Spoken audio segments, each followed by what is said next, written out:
اللہ رب العزت نے انسانوں کے اوپر احسان فرمایا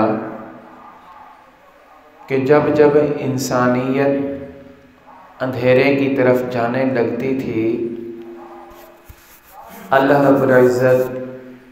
لوگوں کو راہ راست پر لانے کے لیے، سیدھی راہ پر چلانے کے لیے، اچھی باتیں بتانے کے لیے نبیوں کو بھیج دیا کرتے تھے کہ یہ میرے بندے میری راہ سے ہٹ رہے ہیں، نافرمانی کی طرف آ رہے ہیں، ان کو اچھی باتوں کی تبلیغ کرو، تعلیم دو، تاکہ یہ شیطان کی باتیں چھوڑ کر، شیطان کی پیروی چھوڑ کر، غیر اللہ کو چھوڑ کر ایک اللہ کی طرف آ جائیں۔ حضرت آدم علیہ السلام سے لے کر جناب رسول اللہ صلی اللہ علیہ وسلم تک کم و بیش 1,24,000 انبیاء تشریف لائے، اور ہر نبی نے آ کر یہ نہیں کہا کہ اب میں آ گیا ہوں تو میرے بعد کوئی نہیں آئے گا، بلکہ یہی کہتے تھے کہ میں آ گیا ہوں، تکمیل اختتام بعد والا آ کر کرے گا۔ چلتے چلتے میرے اور آپ کے محبوب پیغمبر آمنہ کے لال حضرت محمد الرسول اللہ صلی اللہ علیہ وآلہ وسلم تشریف لائے۔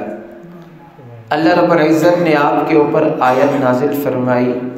الیوم اکملت لکم دینکم، آج کے دن میں نے تمہارے لیے دین کو مکمل کر دیا، وَأَتْمَمْتُ عَلَيْكُمْ نِعْمَتِي، تمہارے اوپر اپنی نعمتوں کو تام کر دیا، وَرَضِيتُ لَكُمُ الْإِسْلَامَ دِينًا، اور تمہارے لیے مذہب اسلام کو پسند کر لیا۔ اس طرح کی کوئی آیت کسی اور پیغمبر کے اوپر نازل نہیں ہوئی، اور کئی علماء اکرام نے لکھا ہے کہ یہ قرآن کی آخری وحی ہے، آخری آیت ہے۔